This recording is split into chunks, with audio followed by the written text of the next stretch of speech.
Yep. Great. Good evening, everyone. Thanks for being with us. My name is Pat Gallagher. I'm the chair of the Conservation Commission, and we'll start off our second public hearing for the 2023 Open Space and Recreation Plan update. Just a brief announcement before we start. This Open Space and Recreation Plan public hearing is available to be attended in person and via the Zoom platform. In an effort to ensure citizen engagement, citizens are able to dial into the meeting using the phone number 929-205-6099 and the meeting number 872-1684-8860. Or you can use the Zoom application, and again, the meeting number is 872-1684-8860. If you're having trouble accessing through the link, please call on your phone and use *6 to toggle between mute and unmute, and *9 to raise your hand. This public hearing can also be accessed remotely on Franklin TV All Access, which is Channel 8 on Comcast, Channel 26 on Verizon. And for residents that do not have cable, the public hearing is accessible on the Franklin TV All Access YouTube channel. Just some brief announcements before we get started. We've been going at this for about 4 months now. This is our second public hearing, and the theme for this evening is to talk through the goals for this 2023 Open Space and Recreation Plan update. This is a process that we go through roughly every 7 years. It was last done in 2016. And the goal of the Open Space and Recreation Plan is to provide a roadmap for over the next 7 or so years. What are the key goals that the town is going to focus on in terms of planning out its open spaces, both in terms of capital improvements, day-to-day operations, everything in between, and trying to address and anticipate where where need might develop for new spaces or for improvements. And so this is, Brika likes to say this is a plan for plans. And so a lot of what we're doing through this process is trying to provide a roadmap for the town on how to prioritize addressing and improving its open spaces. So this is our second public hearing. We've had a number of stakeholder sessions as well. One thing we would ask, and we'll repeat this at the end of tonight's session, this is only as good as the public feedback that we get. So we'd encourage everyone to respond to the Open Space and Recreation Plan survey. That's accessible through the website franklinma.gov/conservation. Right at the top of the page, there's a link to OSRP, and that will bring you to the survey. You can also email us to request hard copies. The survey is open for another 5 days, so we would encourage anyone who is able to respond to that. It's not too late, and we'd welcome your responses. You can also submit comments to the Open Space and Recreation Plan through the same website, franklinma.gov/conservation. If you're not able to complete the survey, but you have specific comments, we'd love to hear from you. Please, you can submit them in writing through the website. You can email us, or you can come and participate in one of these meetings. So thanks everyone for being here, for watching on TV, on YouTube, on Zoom. With that, I think we'll get started by just introducing the members of the commission who are on with us. Meg Hagan. Mark LePage, good evening. Jeff Livingstone. Jeff Milne. And we have Brika Goodlander, the conservation agent. And is Ryan on Zoom with us? Yes, yep. Great. So Ryan Jetty, the Director of Recreation for the town of Franklin, and Brika are really the two, along with Amy Love, town planner. And those are the real drivers of this effort.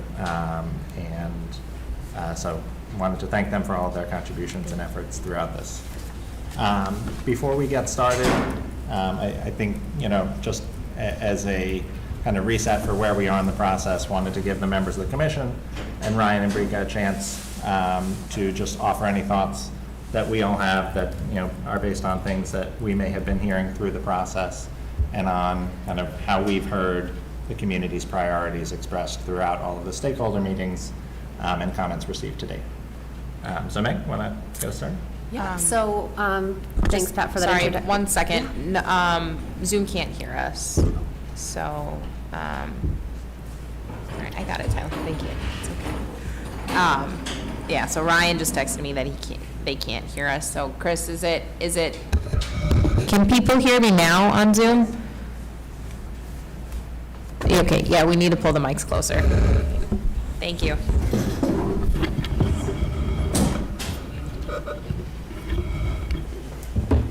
Fixed it. Ryan, can you hear us now?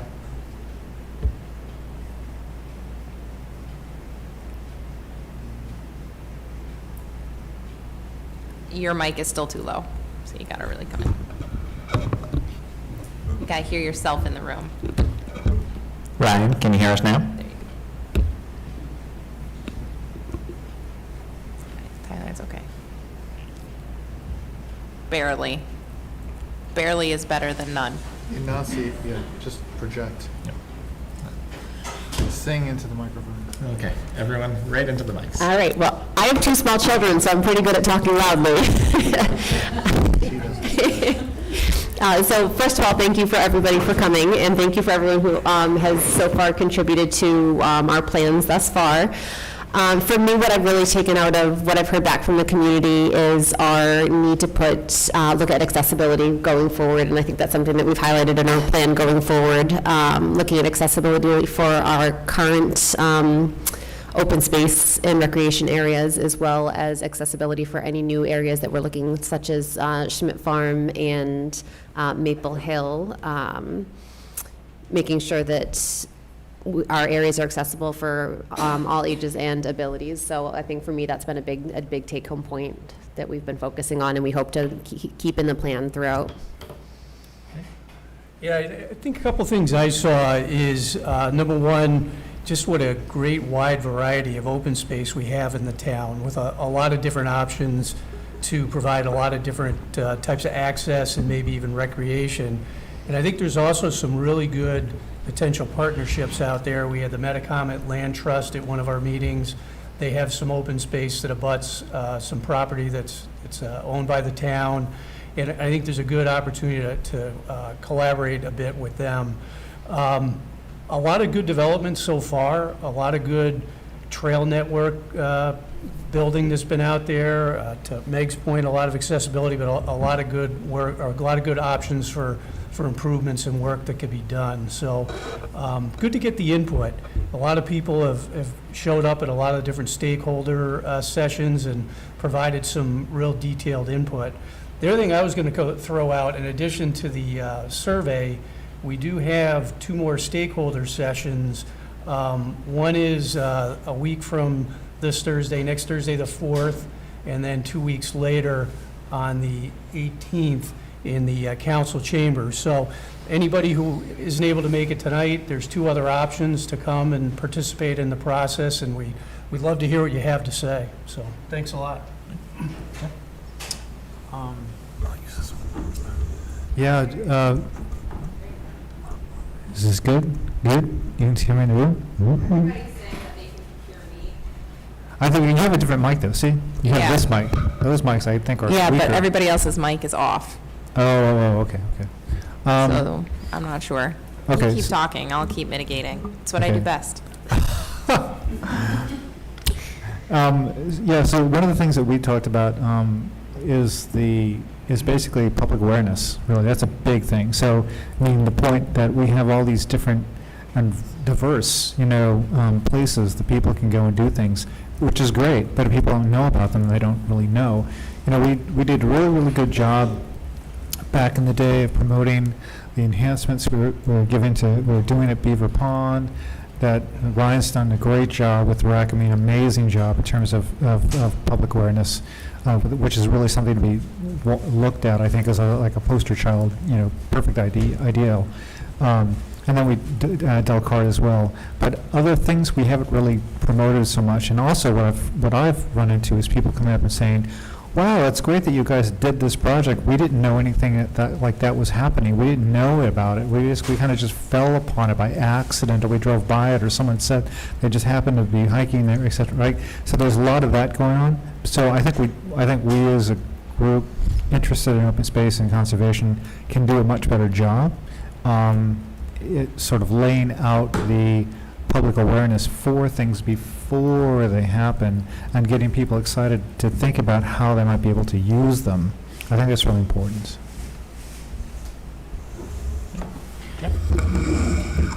So I think one of the things that we noticed was a lot of excitement about the future plans for both Maple Hill and Schmidt Farms. Those seem to get the most audience participation, and people are really excited for what those two projects could mean and how they could possibly be developed in the future. Great. Brika, anything you want to add before we jump into public comment? I was not paying attention. I'm sorry. I missed everything everybody said. No, so I have nothing at this time. I don't think it's anything that we haven't already talked about before. I don't think so either. Ryan, if you can, no, Nobody can hear anybody. is Ryan able to be heard in here if he has any? Not sure. People can watch it on YouTube. Oh, yeah. That's actually, thank you. Can we skip that and come back to Ryan while I simultaneously do this? Because I'm in a conversation with him right now, trying to figure it out. Should we pause for just 5 minutes to let That, people? sure, take a recess. That Okay, works. So we'll pause for 5 minutes. Okay. Thanks for bearing with us, everybody.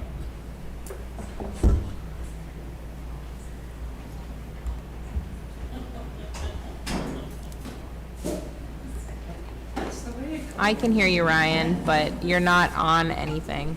I can only barely just hear you.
How's the volume now?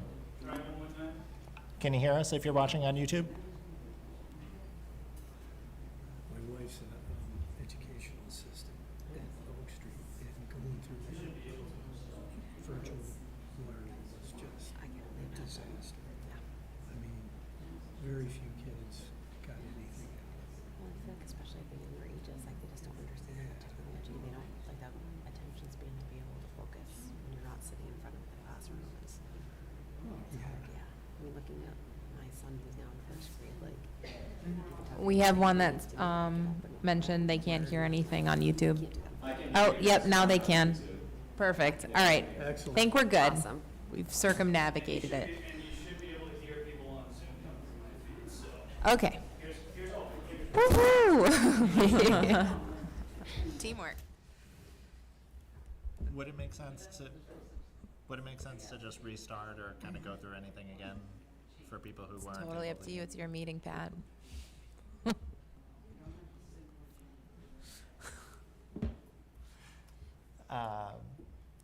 how about this? So I think, so we have a list here of preliminary goals. So I'd like to go through them a little bit, kind of have a conversation among the commission, anyone who's here with us. Again, and I think, kind of envision this as a chance to mark up our list a little bit and to sharpen it up. So I think that might make sense, and apologies for those of you who are on Zoom or YouTube. You will be able to watch, I think, the first 15 to 20 minutes of our session tonight. The entirety will be posted on YouTube, but we're also available to answer any questions that you have. So I think that makes sense to kind of go through the goals, and then we'll take feedback from the commission and from anyone who has questions or comments. And it can be about our goals. It can be about something that isn't included. We're wide open here for discussion. So I think kind of 4 top-end goals and a lot of subheaders under each of them. The first is to promote accessibility and connectivity by making individual spaces more accessible to people of all ages and abilities. And underneath that goal, we would include things such as improving restroom facilities where they currently exist, for example, by adding electronic unlocking timers instead of needing to have folks manually unlock doors, and by also exploring the addition of new permanent restroom facilities at highly trafficked areas where they do not currently exist. Accessing existing trails, or assessing, existing trails such as at Delcart, Riverbend, Maple Hill, and the Town Forest to determine if enhancements can be made to widen entrances, lessen grades, and expand accessibility. Improving signage and trail markings, both at entrances to and within open space and rec areas. And I would include in that signage, kind of a directional signage, for where these facilities aren't necessarily off the main road. Reviewing existing parking facilities and exploring opportunities to add parking where little or none is provided. I would look at this as being similar to the recent addition of parking on town-owned land that's located near the SNET trailhead. So even opportunities to add a space or 2 spaces or 3 where none currently exist could be an important resource. Reviewing safety barriers and fencing at parks and playgrounds. One of the things that we heard is, and this is specific to Fletcher Field, that the playground at Fletcher is not currently fenced in, and so there's some concerns with parents of young children, that kids can run out into the parking areas, and so if there are opportunities like that to enhance safety, specifically at parks and playgrounds where we have young children. And then identifying areas that would be candidates for sidewalk construction or expansion and shared use paths, and for which state or matching funds are available. And would look at this as similar to the work that's currently ongoing on Grove Street, where for more than a year now there's been a sidewalk expansion and shared use path going in, and that's being accomplished through state funding. So I think if there are more opportunities to do that, that would be a welcome improvement. So I think all of those things fall under that first category of promoting accessibility and connectivity. The second category is promoting resilience and sustainability in connection with management of open space and rec facilities. Under this category, we would include promoting forest management best practices, for example, through the Forest Stewardship Program, which Franklin is participating in and was selected for, by promoting sustainable design of new facilities and improvements to existing facilities.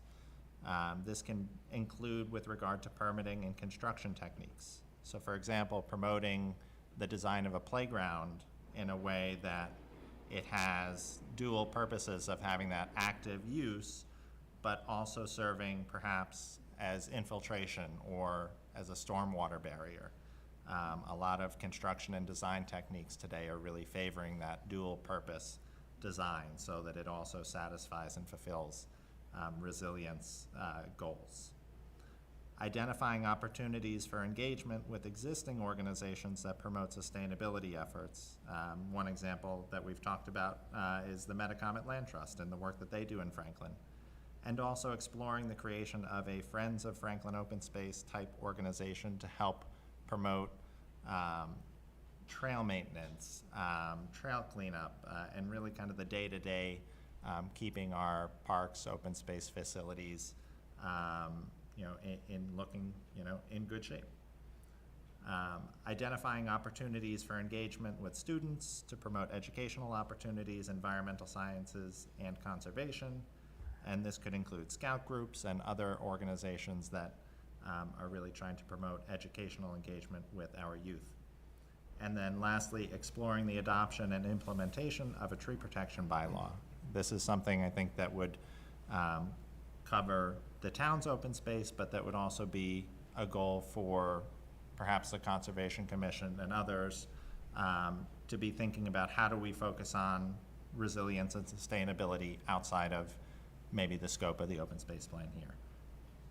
So that's all under the second category, promoting resilience and sustainability. Then the third major category is to provide for master plans for Maple Hill and Schmitz Farm. Again, this open space plan is in many senses a plan for a plan. And when you have such large parcels that have been recently brought into town control, it's just outside of the scope of what we're doing to be able to really specifically provide details for what to do at Maple Hill and what to do at Schmitz Farm. But one of the goals of this open space plan update will be to provide for master planning and provide some parameters around that for Maple Hill and Schmidt Farm.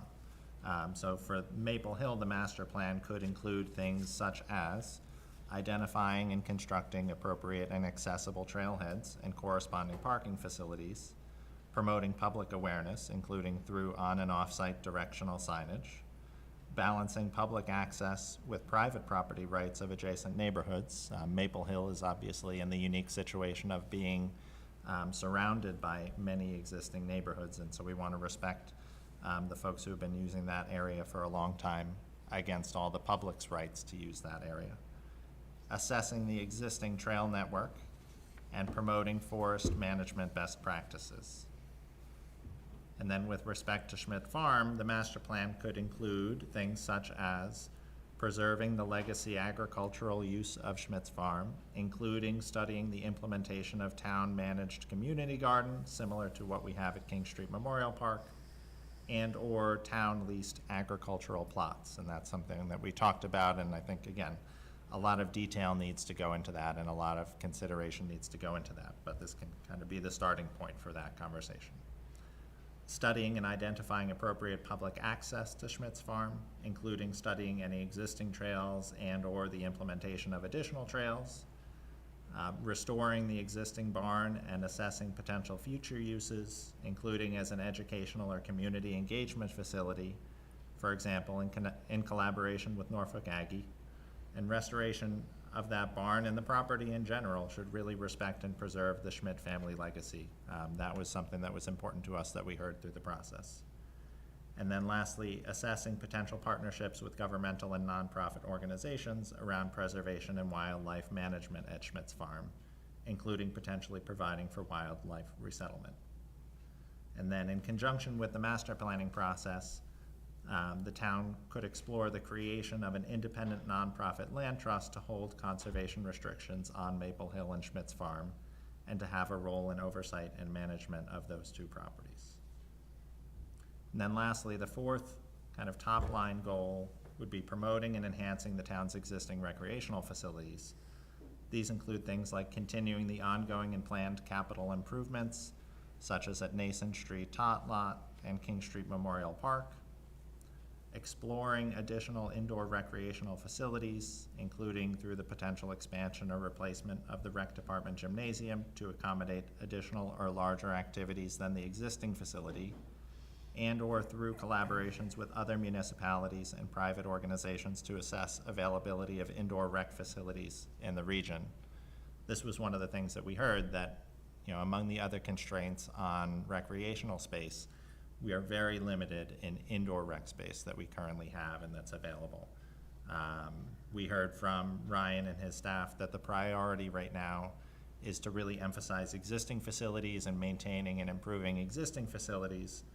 But if we can be creative in looking at areas where we can get access to or use of additional indoor facilities, we should try and pursue those. And then lastly, to assess opportunities to incorporate and promote additional outdoor activities, including kayaking, for example, at Beaver Pond or Del Cart or the Charles River, subject to availability and future acquisition of property rights there. Swimming, which could be through partnerships with the Y, Adirondack Club, or others to provide more accessible and affordable options for swimming and swim lessons. And biking, including mountain biking where appropriate, and that's something that we heard from folks as well, that there's a lot of interest in on the town's trail networks. So, again, those are the 4 areas, and I'll read them again: promoting accessibility and connectivity, promoting resilience and sustainability, providing for master plans for Maple Hill and Schmidt's Farm, and then promoting and enhancing the town's existing recreational facilities. But again, this is intended as a collaborative process, and interested to hear folks' comments, and I think can open it up, to comments, questions from the commission or the public. And if you have any questions from the public, would just ask that you step up to the microphone. One thing I was thinking, Pat, I threw you some notes earlier, but something that popped into my mind as we were reading it, particularly when we were talking about Del Cart, right? There was the one trail that really runs right along the water line.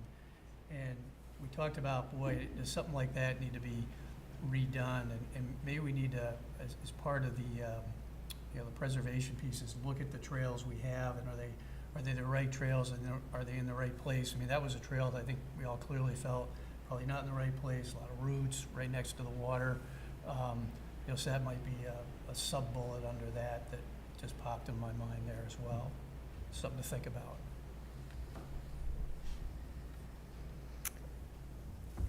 How can the general public be made more aware of where these places are, what they have Exactly. to offer?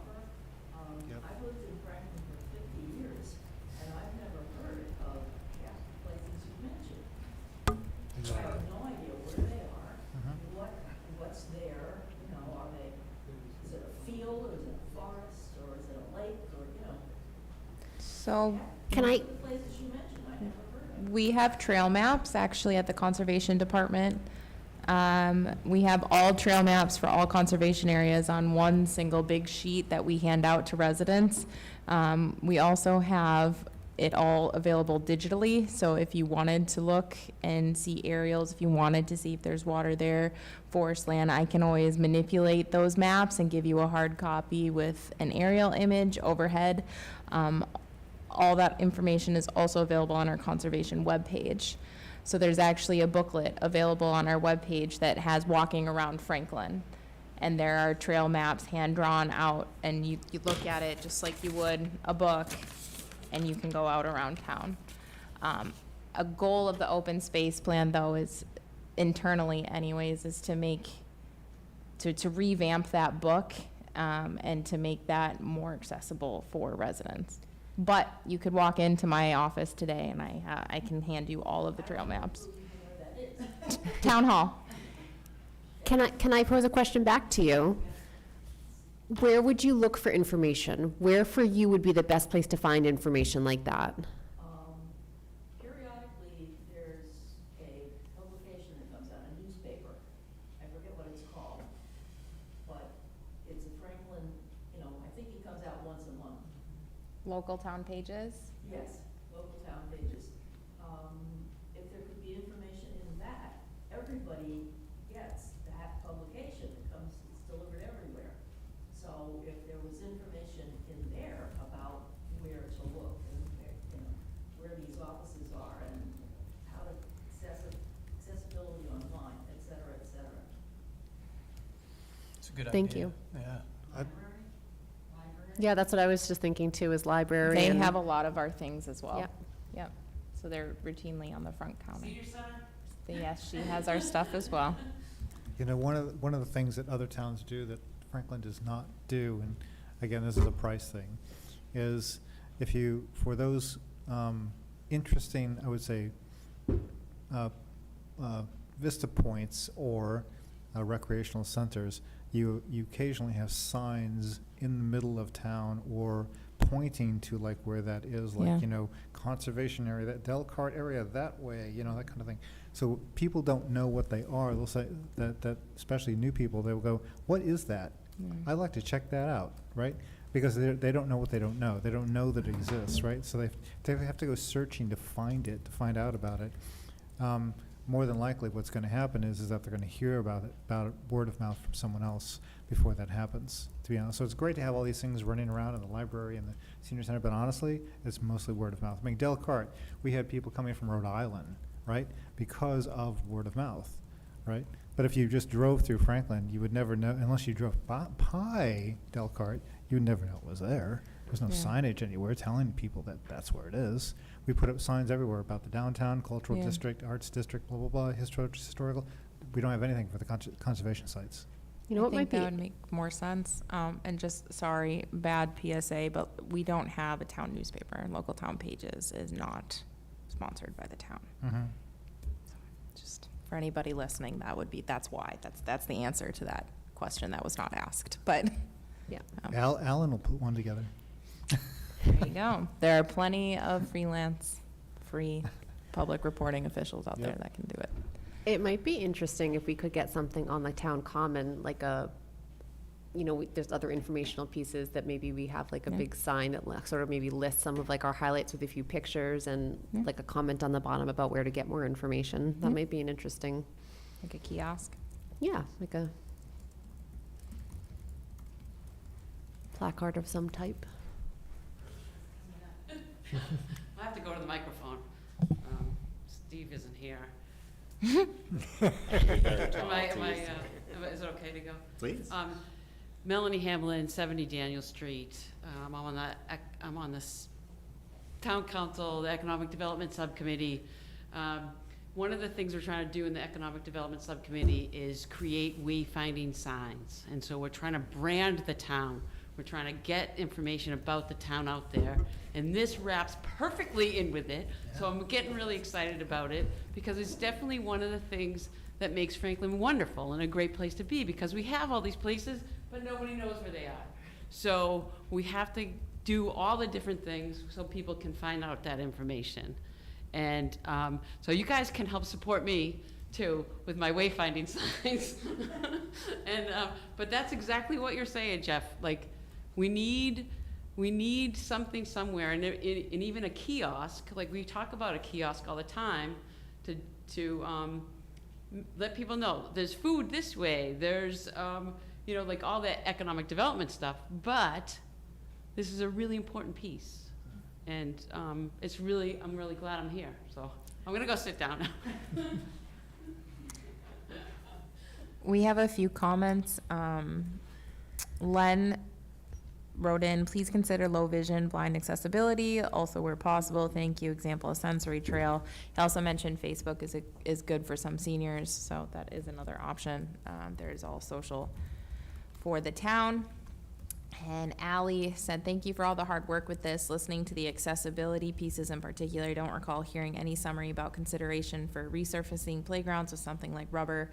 Stone dust, mulch, and pebbles are not accessible. Is that something on the list still? And I will speak for Ryan Jetty and say, yes, that is. So that is still a part of the ADA compliance portion of the open space, so. One of the things, just speaking of ADA, because I actually wrote that down here, is that I know that when they were talking about putting in some of the accessibility, like at Delcart, from the parking lot to the major trails, we had to be very, very careful about the slopes, right? Because there are people like in wheelchairs and stuff that basically could not either get down or actually get back up the slopes. So I just wondered if that was the kind of thing that we would be looking at, you know, in terms of accessibility, you know, getting from basically into the site and out of this site, to parking or to a sidewalk or something like that. I Right? think it's permittable. And Jeff, I think that is something that came up when we talked about Delcart, about how there is actually an accessible parking space down the bottom that we just needed better signage for. And we Yeah. talked about different platforms and footing that we could be used from the parking spot to get down to the pond area to make it more accessible. And I think part of our accessibility platform there for our point number 1 in the plan talks about accessibility. And I think maybe what we need to add as a sub-point is not only, because we talked a lot about this, not only being ADA compliant, but actually truly being accessible, that sometimes just ADA compliant isn't enough.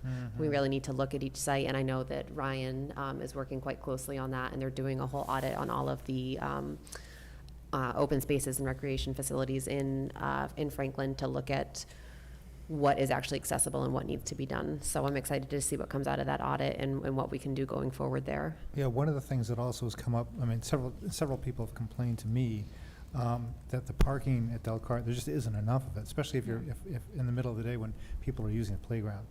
And we have that upper lot, I'll call it, that basically is just like this, at one point, we were talking about turning that into sort of like lot 2, and then making some sort of accessible, maybe you couldn't do it ADA because it's up higher, but actually making like, maybe some timber or timbers or some, like railroad ties or something like that. Basically having like some sort of like steps down to the existing trail that Yeah. wraps around it, just something like that. So at least you had an alternate place to park to get into the site. And I think too, what had come up is that we were talking about that lot as well, which I think is a great idea, and that we were talking whether we could do like a pathway from lot 2 to lot 1, but the grade of the land may not Right, 'cause you're going really way go with up, that, yeah, because, yeah. it really is quite high up. But Yeah. there are crosswalks on both sides, so technically people could park at lot 2, use the crosswalk to get to the sidewalk on the other side of the street, go down the street and cross over there. But I think it then comes back to our signage issue. Like, no one would know or think to do that unless they,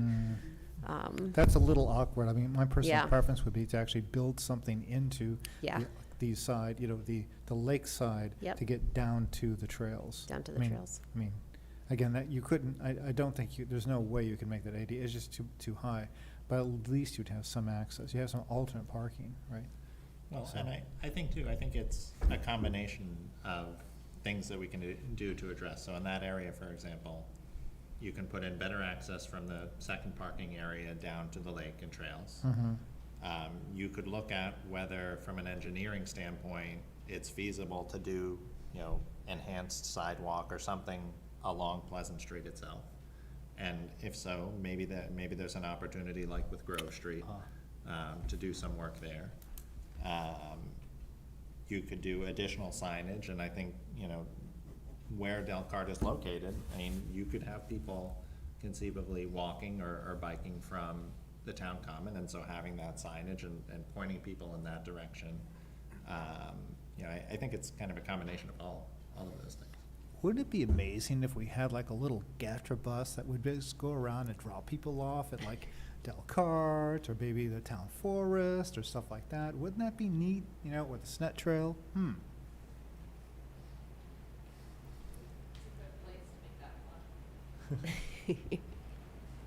Hi. I like it. So I'm Patricia Pruitt. I'm a Franklin resident. I've been here for 12 years. This is my first time ever coming to something like this, so kudos for even thinking about open space, because it is really important to me.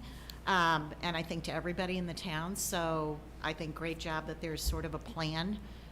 If somebody can help me after, I will try and share on my Facebook and get more people to do the survey, because I am on this border of, I know how to use a computer, but only for what I needed to do for my job at work. So much like this lady, my son showed me paths that I had no idea were in Franklin. And yes, I know there's a way to Google or find it online or whatever, but I'm one of those people that straddles. I can use the internet, but I don't think all of the information needs to be distributed that way. So if there can be a way to more broadly distribute to all sorts of age groups and accessibility, because it also makes me crazy to think that everybody has the internet and everybody has a computer and knows how to use it. Okay, so that's my first thing. Second, and you guys have probably already talked about this, but 2 out of 3 of my kids went to Tri-County. So when you're talking about Schmidt, and when you said barn, and we want to preserve the barn, and I immediately went to, my son did electrical, and his girlfriend did carpentry, and I know they had this great program can that somehow be tied in? And you may have talked about that already, but if you haven't, Tri-County is an amazing resource for that type of thing. So that's my first suggestion in the master plan. I did hear Boy Scouts, I was very involved with Boy Scouts in Rentham. I know one of the Eagle projects was at Burkwald Farm for doing signage on those paths in that. So yay, make sure that that sort of thing is happening, because there's always kids that are looking for Eagle projects or volunteer projects, so I hope that stays in the system. And thirdly, maybe a little controversial, I don't know. So there's a new huge development of condos that's down off of Pond Street, which is near the area of town where I live. I remember seeing that the developer was keeping paths open as part of that development plan. I think there was a little tiny sign, and I never actually went to the path. So I'm not sure if there's really paths there or not. And if there's not, and that was part of the developer plan, can somebody put some pressure back on them for whatever was negotiated for that development? Okay. Thank you. Thank you.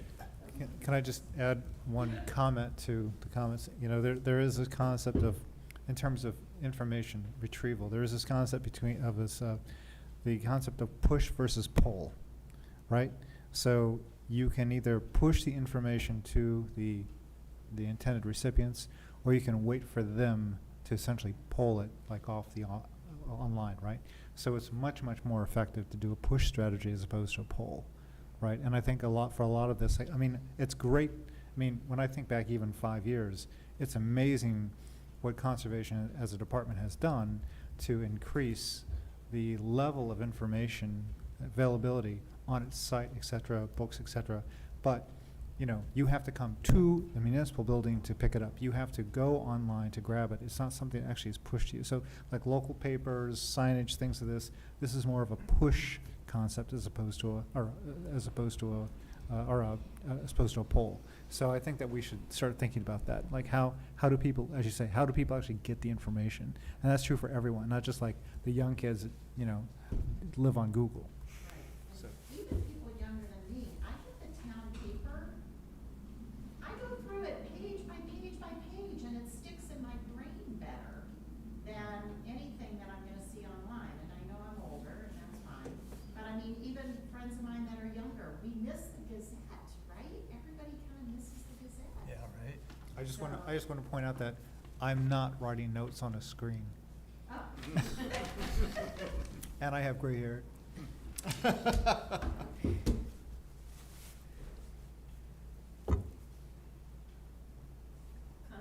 person over here, I can't read your name. You Brika. mentioned, I thought I heard you mention something about Franklin Town Pages, that you can't use it? Local town pages is not town sponsored, so that is shared throughout all the municipalities around here. So my point in saying that is Franklin does not have a town paper. It's like the Milford push-pull Daily News. concept. Yeah. So all the information is readily available on paper, you just have to come to me. Yeah, So right. I need help on the other side to be able to get that information to you. Does that make sense? So as someone who is taking notes on a computer, what newspapers do you get that you prefer to read local news out of? Franklin Town Pages. Okay. Yeah, and see, I would have thought that was a Franklin Town sponsored paper. That's what it's called. That's interesting. On Pond Street, by the way, there is a small easement owned by the town to get back in there. There should be some public parking by that development. If there's not, you want to contact the planning department. We are from that area. Yeah, we know that there is a parking. There you go. Is there? Yes, yep. Okay.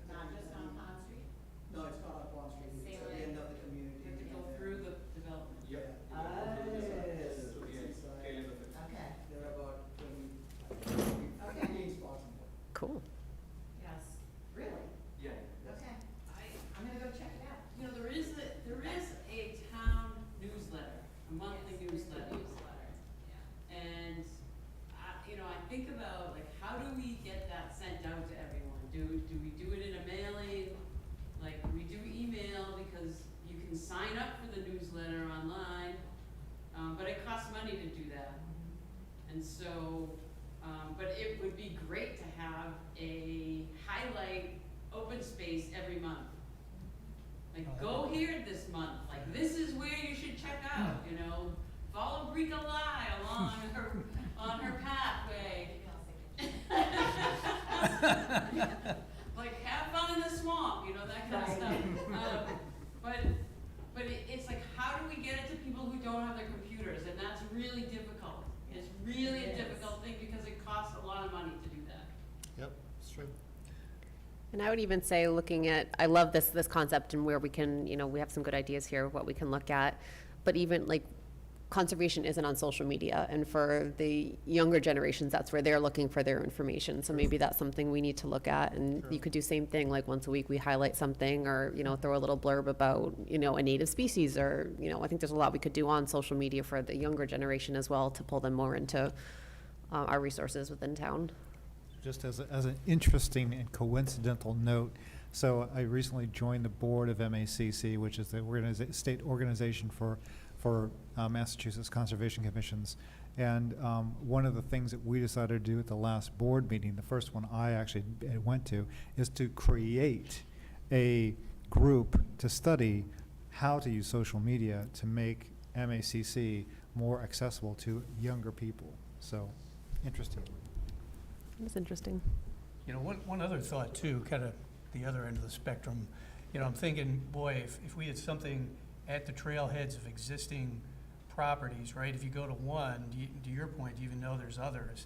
And at first I was thinking, do you put something in paper, but that can get expensive, to your point, messy. But even if we put, you know, the website, you know, I know this gets a little advanced, but a QR code, right? So, hey, check out our other open space.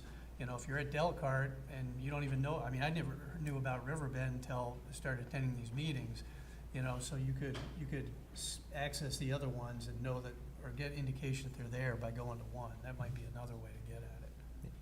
I like that idea. So, I'm happy to know you got that book. The people in town that have the most time to go to these places are retired people, who are older people, who don't do social media, Right. don't do computers, don't do any of that stuff. yeah. I would say you're tied with the younger generation of at-home parents, because we actually have a pretty large population of at-home parents that are out with their young kids and looking for things to do. So I think I absolutely agree. There's a great need for looking at a generation that's not going to be on social media and what to do. But I think we have to really probably look at both ends of the spectrum too. We have some online comments. Yeah. Just an accumulation of them. So senior center newsletter is well read. Something I think we could, that's from what Sean Walbridge commented, something I think we could do that would improve knowledge of our open spaces is a well-designed unified map, which would be at all of our open space locations. Len said yes, use social media. I have comments on that one. Yes. Sean Walbridge, this provides a unified identity for the public spaces and lets people who might know about St. Delcart about the many other properties. So, my comments to that is, we can absolutely have those maps available. They are available at, my department office. They are available online. They can go out to these areas. I need a location to put them, so that would mean, easily done, but I would need to come to you with a purchase order request to put those kiosks in at all those locations. Mhm. Not every location has a kiosk. And then second, for social media, I've already been kicking around that idea. It would have to be department run. So, we can talk about it when we're done with open space. Yep. That's all I can do. And the other thing we've talked, we've talked about the idea of having kind of a Friends of Franklin conservation areas. And I think that is I mean, we've talked about it in the context of trail care and maintenance. But I think that could also be they could do their own social media if we had that type of organization. And you know, we could set something up that is not under the official umbrella of the town of Franklin, but that could be used to help, you know, among other things, spread awareness. But I like the idea of, you know, to have maps and to have resources at all of our open spaces, because I think, you know, everyone is gonna have like their one place. Yep. And they're, you know, that's their spot, and they go there regularly, and they might not necessarily know all of the other resources, but to use our open spaces for cross-marketing, to be able to say, like, if it's crowded when you get there on a particular day, here are some other areas that you might want to look into. And having maps on site, maybe that's a good way to get around the question of like, well, doing a mailing to everyone would be really expensive. But Hey, I'm Ravi. I've been a resident of Franklin for the past 4 years. I live in Brooklyn. This is Sharon. He lives in the same community as well. I mean, we've been talking to Brika, and she's been guiding us on the open space, on how to use the open space better.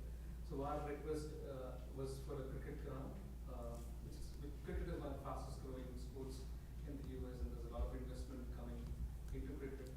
So there's no cricket ground in the town. So number one, I think, we'd like for Franklin to encourage and promote this sport. We want to be like, looking at the other towns like Hopkins, Ashland, towns up north and even south.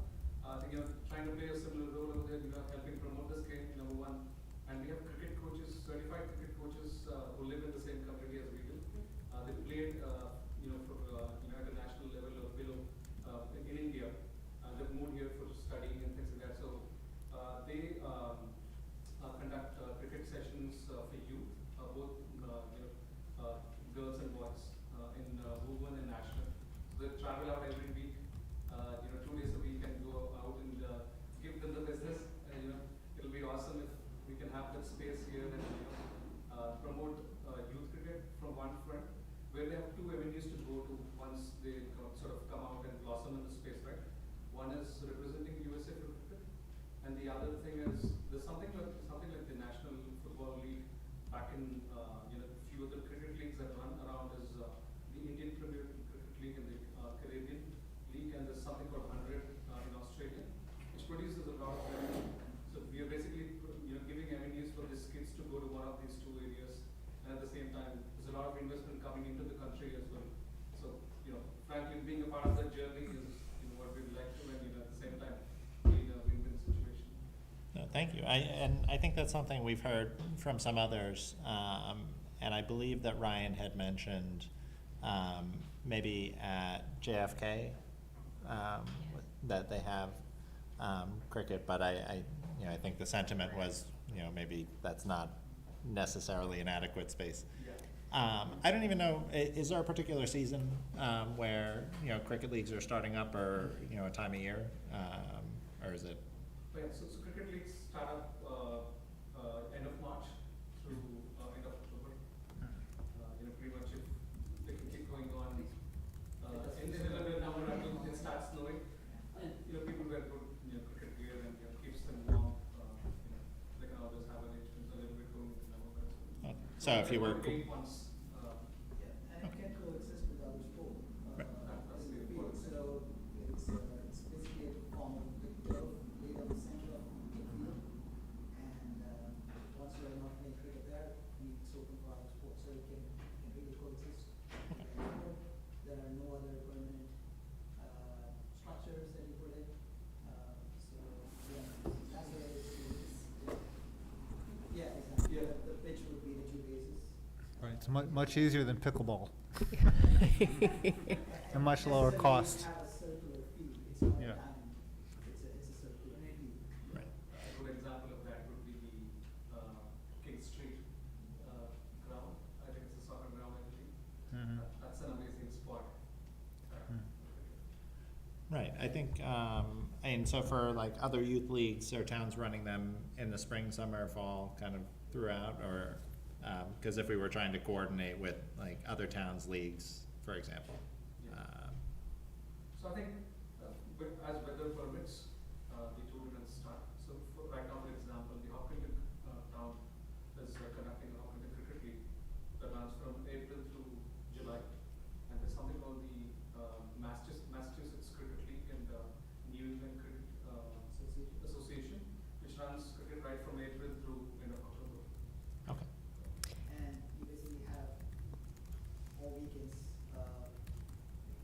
filled with cricket. You That's because the games go on so long.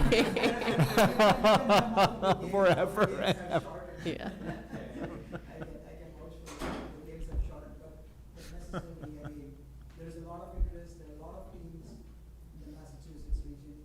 Like Ravi mentioned, there are 2 major leagues that are accepted throughout the country, and one of them has 50 teams, the other one has 45 teams. So there's a lot of interest within Northeast and Massachusetts predominantly.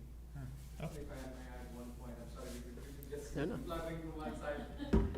One example, like just going beyond Massachusetts, right? North Carolina.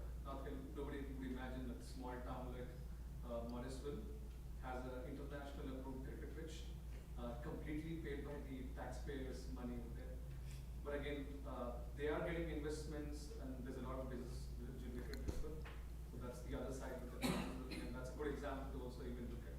Houston has cricket fields, Atlanta, Mass is the one which is like picking up right now. Of course, not to mention San Francisco and New Jersey have always been there. Okay, well, thank you. No, it's definitely something we'll look at. And I know Ryan has it on his Yeah. list as well. Just a quick question. So I love this idea. I'm in Franklin, from Massachusetts originally, but via Australia. So have thoroughly missed being in, cricket. And my little guy has been to a few cricket matches over there, which is pretty cool. So what do you see for other towns? How are they putting in their cricket pitches? Are they using local soccer fields? Have you seen anything else that they've been using? That's what we see predominantly. Okay. Because soccer fields are mostly flat. Yeah. And you could basically build, like, you can have a circular field around the center of the pitch. So that's what we've seen predominantly. But again, I'm talking about 22 yards by 4 yards rectangular pitch, and the radius is going to be somewhere around 180 feet. That's the radius. Okay. On a cricket pitch. So if we can get flat region that covers that, not necessarily soccer fields could also fit into that. And we could give examples, I'm sure it's easy to find, but Hopkinton has the Victory Field and the athletic field on the Fruit Street. It's on the soccer fields. The soccer field, they're soccer fields basically. Okay. Thank you. Pat, can we put these gentlemen in touch with Ryan? Yeah, but we should talk to Ryan about it too.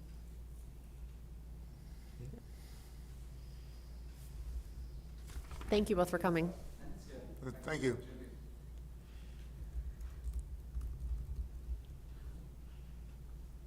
One of the schools has a league, one of the elementary schools. I can't remember which elementary school though. In town, they set up a league. Yeah. Teacher though, we talked about it.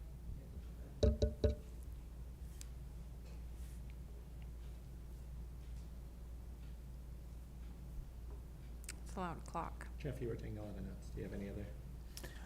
Just a couple of things. I was just thinking, this, now jumping totally to a different topic. One of the comments was for the Maple Hill and Schmidt's Farm. And basically they were talking about things like using some of the land as an educational community engagement facility. And like, for example, in collaboration with Norfolk Aggie, you had mentioned. And I was just saying, what would be really interesting is to go to the Norfolk Community Organic Farm. The reason I'm saying this is because off 16, because they have a huge agricultural educational program, actually multiple programs, and they've been doing it for 45 years. I know about this because my daughter used to work there, actually spent about 5 years working there. She didn't work with the educational programs, but she worked adjunctly with them. And they're really, really good, and they're very, very well done. So that might be something we could learn from. Yep.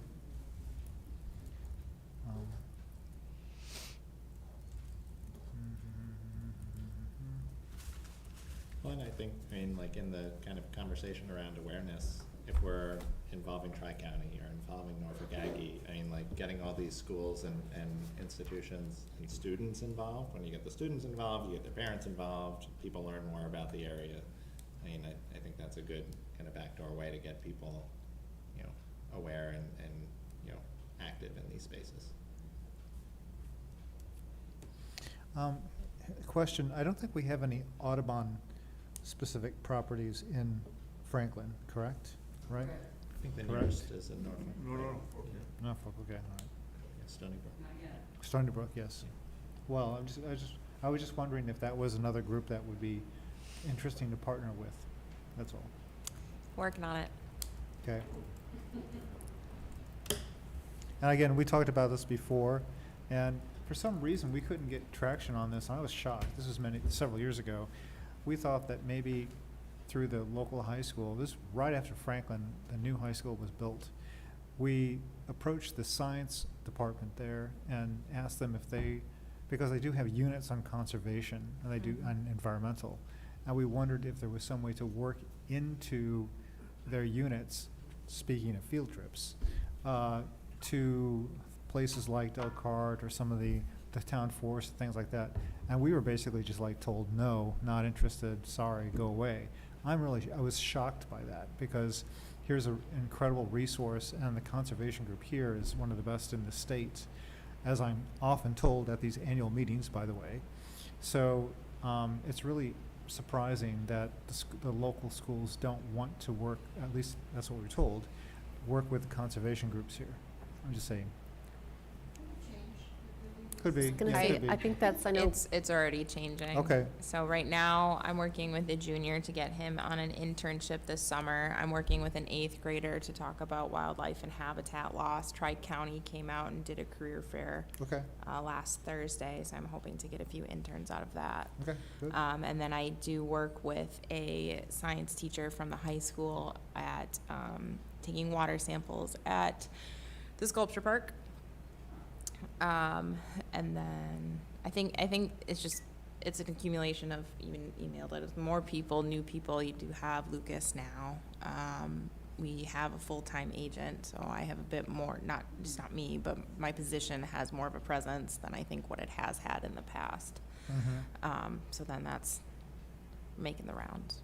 Okay, That's a really good point, that we had a part-time agent before, and now right, it makes a big difference. huge difference. Oh, and Agreed. Franklin Future Leaders, I forgot about that. Yeah, It's not agreed. really a school, but yeah. it's a group. Cheryl, if she's listening, I doubt. I think too, you know, Bricolai for a different matter got me in touch with the green team at the Franklin High School, and I think they seem pretty keen the green to work on some things Yep. in conservation, so Yep. I think there's some good leads there to do things Mhm. going forward. Just another comment, again, just, I get random comments on the sheet. One of the things, when you talked about access and parking, the trail system behind the Franklin Dog Park is used by the Frisbee golf people, because that's where their course is, but it doesn't, nobody else really knows about it, because you basically have to walk around and back, or you have to go all the way to the end by the playground and then go down and around, and there's no signage. But there's a pretty substantial trail system there, and the fellow who used to be here, I don't think he's here anymore, the one that did all the great guy who basically did all the engineering work, he basically made the, Oh, you know what I'm talking about? yes. You know, he made Yes. all those little walkways and things like that. I Yes. mean, they're really nice. But nobody knows, so you basically are in the dog park and you talk to people about them, and they look at you like you have 3 eyes, like they've never even known that there's anything back there. So what I would propose, because originally when we talked about the dog park, again, this is way back when we were using Medway, which was the first dog park we ever had access to, as the model, and then and then Franklin said, we want a dog park, we want a dog park.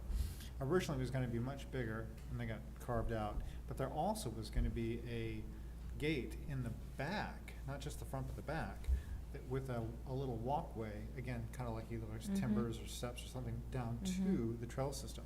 And that was done to promote the fact that you had access, that people would then take the dogs and walk the trails and then come back through. All of that got nixed in the final design, unfortunately, and it's really cut off the trail system. So my personal opinion is that that should be revisited, or at the very least, there should be some sort of paving that goes around the side of the dog park, maybe down to an entrance to the trail system, or at least, at the very, very least, some signage over by where they have an access point, a vehicle access point to get vehicles back there to do property management. At least something to tell people that there are trails back there, because unless you accidentally either run into someone who's coming out of them, or you talk to the Frisbee golf people, or you just happen to find out about one day, because your dogs run back there and you gotta find out, get the dog, you would never know that there's a pretty extensive trail system back there, frankly, so. You know, we talk about outreach, I think it reminds me of, Shop Franklin. I don't know if anybody knew about that group, but in Shop Franklin, we did the Shop Franklin bingo. And so we made it so like you had to go to all these different places. That's right. And in the middle That's right. of one of the middle square was, go to a new outdoor space. Mhm. And then on the bottom of this bingo card, I put, this is the website, and you can find where all the outdoor spaces are. And so people then had to post pictures of where they went, to get a point for that square. On Shop Franklin when it existed, but it Right. could be on anything, right? So that's another way, you make it a game, it's fun. And then it just reminded me of that. Natalie, the other day, I can't remember where she was, but she was at the sculpture park taking photos. To be in front of you soon, don't ask. But, and she noticed somebody had the bingo from last fall from Delcart. So we have a whole PDF of children's activities on our conservation webpage that people can just print off.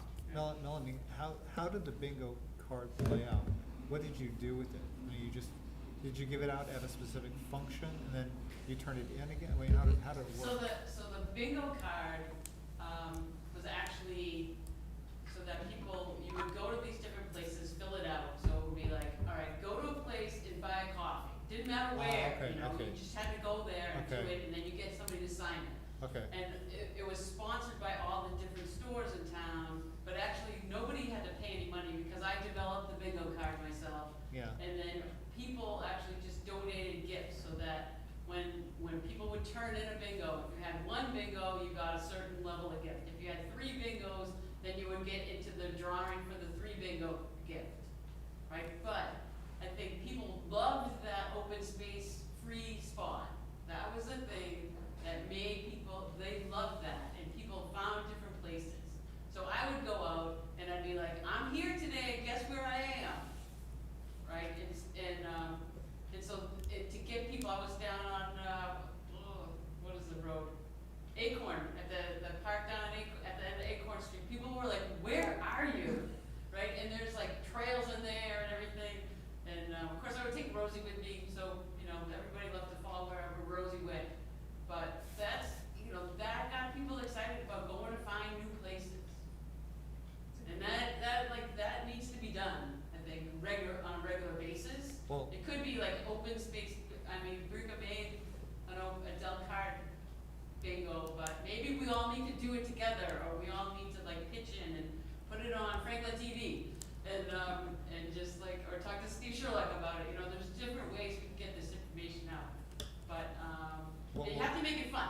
Well, I'm just thinking, if you had something like, and this might be too big an idea, but if you had something like, let's say you had maybe 3, maybe 4 different bingo cards, okay? And you had a certain amount of time, and this could take place over maybe a couple months or so, right? Where basically people could run around town and open space, and you basically do it in partnership with Downtown Partnership and all the shops and every place else, right? But at some event, like the Strawberry Festival or something, right, is when you basically give out the prizes. You make a big deal about it, right? Okay, now we're gonna tell you who filled out the most bingos and got the big prize and all this kind of stuff. You make it a big deal. So, but it's all culminates on one day. Yes. During a festival. I think that would be a great idea. Yeah, or at the farmer's market. Or at the farmer's market, yeah. Right? There's a big there's the gazebo there. The and there's gazebo, music now, yep. and there's all this kind of stuff. right, And yep. Ryan has his movies there. That's right. And, the AdCom does a zucchini race. And, Yeah. people No, it's really love taken, that. no, That is it's really taken on a life of its own, too. it's the coolest thing. Yeah. We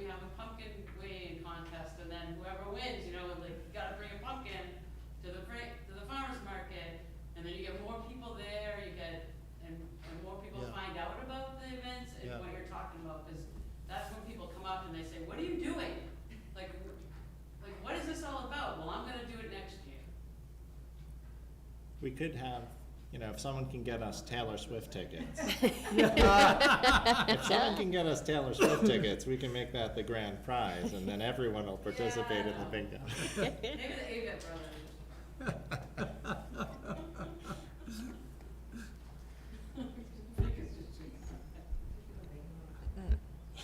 Well, I mean, it's just fun, you just have to make it fun. Yeah, no, I agree. That's a I good agree. idea, yeah. Cross-marketing. That- I mean, Yes, It's cross, yes. right? Like, That's how you get the most people. yeah. So I don't know if the commission recalls, but I already got you guys a table at the farmer's market. I just Right. need volunteers Get to. us Taylor Swift tickets. Yeah, that's what I thought this was going. Don't do Taylor Swift. Have you heard about her plane, Pat? That's counterintuitive. When is the commission at the farmer's market? They have a tape, Lauren was kind enough to give us one of the 2 tables for community. So that is whenever the Conservation Commission can attend.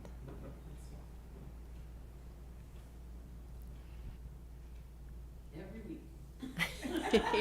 But fortunately, it's Friday, so Friday's not a great day, unfortunately. Someone wants to come watch my kids. They can come time. It'll be fun. They will. That's amazing. How do you raise a zucchini? That's what I want. Think of Pinewood Derby. Fine with a Derby. Oh, all right. And it could be any, it can be any vegetable. That's pretty. It could be whatever you want. We have cars there, donations, and then people build, kids, people, it doesn't have to be kids. Everybody builds their own car, and we have a big ramp, and they race it. Super It's fun. We weigh, all the cars get weighed, Well, if it's it's, like really serious. yeah, well, if it's anything like the Pinewood Derbies I used to go to when I was a kid, like a real young kid, you'll have like the parents that are the engineer the heck out. I'm gonna engineer the heck out of this zucchini, aerodynamic. I guess I just have one last comment, just something that I was thinking about as we're going through here, just as a thank you to all the Franklin residents who have shown up, because I've been quite impressed to see the amount of people who are willing to put in work on our trail systems and to actually participate once we have our plan to move forward. And I think looking at our Friends of Franklin open spaces will be a great opportunity for, an avenue for people to actually get their hands dirty and help, make our open spaces great. So I'm excited for everyone to be able to help. Any other comments online, Bree? Yes, from land to yes, partner of Audubon sensory trail. And then also I respect the need for public awareness, but I fear some of Franklin's quiet and open spaces will be lost. I see. Well, and I think part of that too is getting people aware. I mean, right, like how many people could find Maple Hill, for example? Right? I mean, I think like, you don't. No, but I mean, I think like promoting awareness to all of the open spaces is going to spread people out, if anything, right?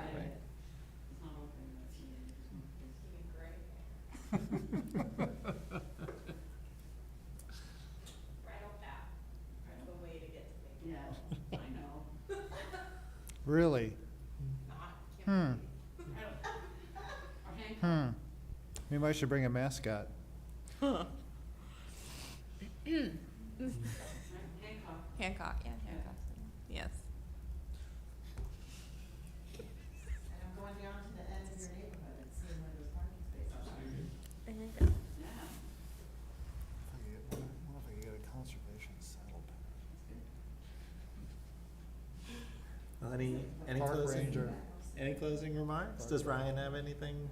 I think he left quite a long time ago. At 7 o'clock, we actually got kicked off our Zoom meeting because the design review committee logged in. So we have not been on Zoom for 21 minutes. So. But people are writing in on YouTube, so that's good. That's good. That's good. Yep. Anything closing? I'm good, thank you. Good. Any final comments before we wrap up? And give everyone a half hour back in their evening. Appreciate the input. Thanks again. Thanks for coming in. Yeah, thank you. Appreciate it. And so just, I guess we'll kind of reiterate the administrative points. Mind if I borrow this? Yeah, sure. So again, would love to have folks complete the survey if you're able to do so. You can access the survey by going to our website. It's franklinma.gov/conservation. Click on the link for the open space and recreation plan, and that will bring you to the survey. You can also call the conservation department. You can email Bricolai. We will make sure that you get a hard copy of it if you need it, but would love to have as many responses to the survey as possible, and that's open for another 5 days. So now is the time to do it.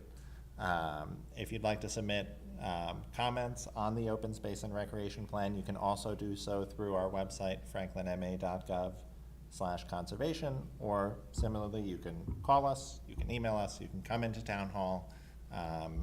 Every mode of communicating your comments, it all counts, and will be reflected in the plan itself.